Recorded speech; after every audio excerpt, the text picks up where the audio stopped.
Assalamu alaikum wa rahmatullahi wa barakatuhu. We are welcome to another lesson in our Arabic Made Easy class. And in today's class, we shall be looking at al-harakatu at-tawila. Al-harakatu at-tawila. In the last class, we talked about al-harakatu al-qasira. That is the short vowels. And the short vowels are three. We have fatia, we have kesro, and we have dhamma. But in today's class, we shall be looking at al-harakatu at-tawila. And this means what? It means long vowels. Because we said in the last class that al-harakatu في اللغة العربية تنقسم إلى قسمين الحركات القصيرة والحركات الطويلة. So today we shall be looking at the long vowels, and the long vowels are three in numbers as well, just like the short vowels, which are three: fat, kesra, and dhamma. So the long vowels are what? They are alif, wa, and ya. So these are the three long vowels we have in what we have in the Arabic alphabet. So we have what? We have alif, wa, and ya. So now looking at alif now, all this starting from alif, the same thing applies to wa and the same thing applies to ya. Okay, let's start with alif. Alif is known as a non-connector. Non-connector letter. Why is it called non-connector? Because alif does not have any it does not have any letter stand on its own. It is not it does not join to any letter that comes after it. So we cannot have something like, let's say for example, we want to attach bar now, we now write alif to bar like this. This is not possible. It's not possible. Or we have alif, then we have something like maybe jim. So we now write the jim like this, combining it to alif. Is not possible. So that's why it's known as non-connector. However, we can have letters, or we have letters that can easily join to alif before it. So it means if you have something like wow, for example, or we have something like fa, like this fa, we can join alif to it. So this will be what? Alif can join to this. But after alif, nothing can join to alif. This is not possible, but this is correct, but this is not correct. So now these are the things that we need to take note of. That is for alif. So now alif, now looking at the three short vowels that we mentioned in the last class, which are fatia, kesra, and dhamma. So alif usually goes with what? It usually goes with fatha. So it means if we have like what we studied last time, we call jalasa, when we say something like jalasa, jim, lam, and sin. So this jalasa, we use fatha here. So this is known as what? Jalasa, like we explained the last time. So this is jalasa. So now for this alif, we can join alif to this, and we can also join it to this, or we join it to this. Or let's say we can join to this and this, and we can always give, or it will change its meaning. So that is what the alif is doing here. When we have in the Arabic alphabet, when we have three letters standing on their own, it has a meaning. But when it has an addition, then it automatically changes the meaning. So now we are taking jalasa for example. The meaning of jalasa in the Arabic language is what? It's isat. Isat. It is past tense. When we get to present tense, past tense, command, and some other things, we explain this one in detail. So it says something like jalasa. It is what? It means isat, which is what? Past tense. So we can also use some other examples like what? Like do, ro, and ba. So if we use do, ro, and ba, doroba means what? He beats. So now what we are trying to say here is anything that has fatha, it indicates what? Past tense. So we should have that at the back of our mind.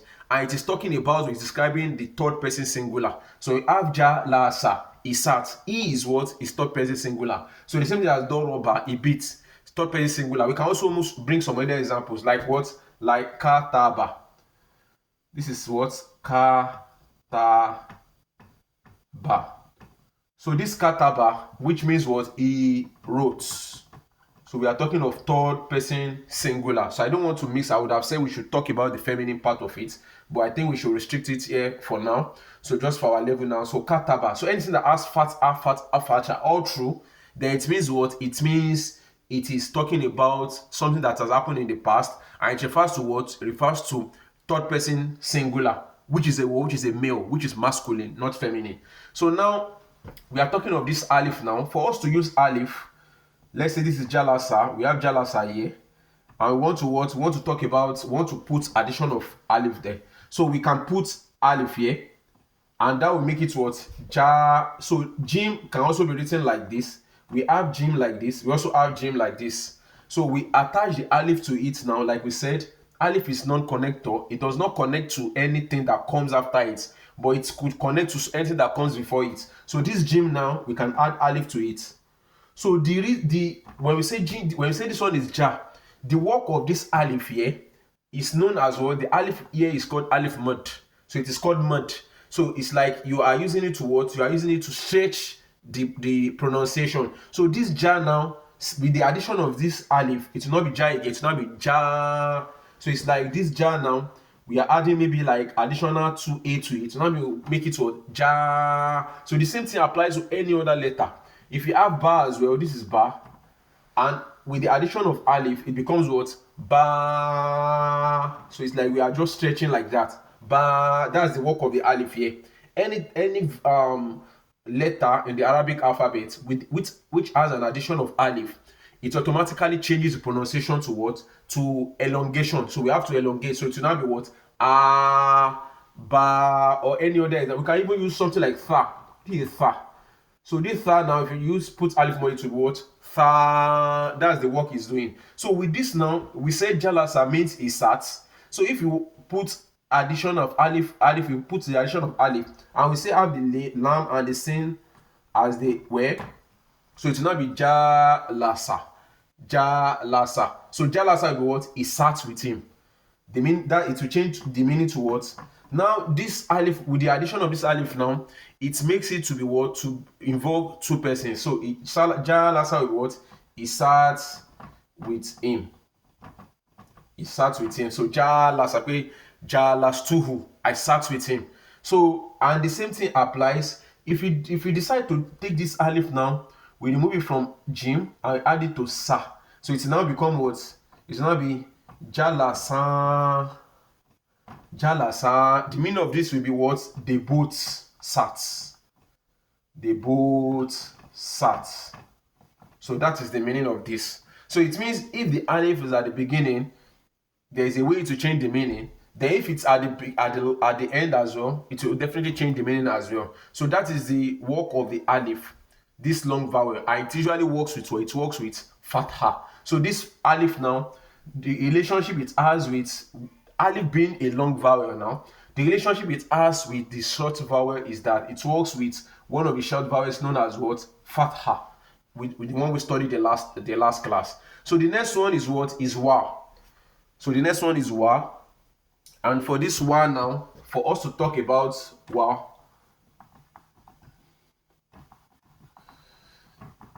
so for us to talk about wa, so wa is also what? It's also a long vowel. So that's why they are called long vowel, because they are used to what? To elongate anything that comes before them. So now this wa, we have something like, so this wa usually works with what? It usually works with one of the short vowel known as what? Known as dhamma. Dhamma. This dhamma. So it's just like a small vowel like that. Dhamma. So now if we have a ba, for example, ba now, and this ba has domo.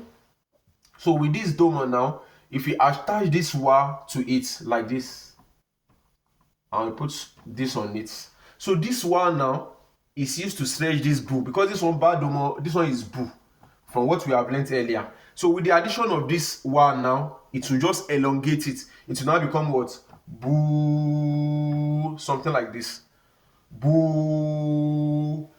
So this wa works with what? It works with dhamma. Then the third one, which is ya, this is ya. Ya now works with the third short vowel known as kestrel. So it works with kestrel. So it means something that will come before ya will be something that will have kestrel. Then this ya will now be used to what? To elongate it. So maybe like something let's use ba as well. We say a ba, and this ba as well, it has kestrel. So with this ba, we can attach ya to it. When we attach ya to it now, this ya, because this ba kestrel b, this is b, this is b. Then with this ya now, we can use it to stretch. It will now be B, B. So with alif is what? Let's quickly do a recap. Alif will be what? Additional R sound.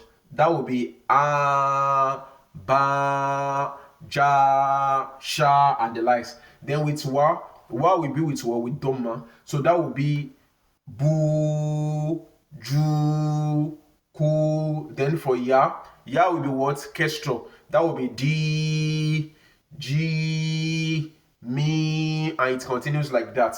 So inshallah we'll stop here for now. So this is all about the long vowels. So like we said, al harakat tanqasimu ila qismain, al harakatu al qasira wal harakatu al tawila. Wal harakatu qasira hiya al fatha wal qasra wal dhamma. Wal harakatu tawila hiya halif wa ya. So these are wa amthaluha here. So these are the examples of what we have just learned now, or about the long vowels. We'll stop here for now, then we continue from the next we continue the next class inshallah. Wassalamu alaikum wa rahmatullahi wa barakatuh.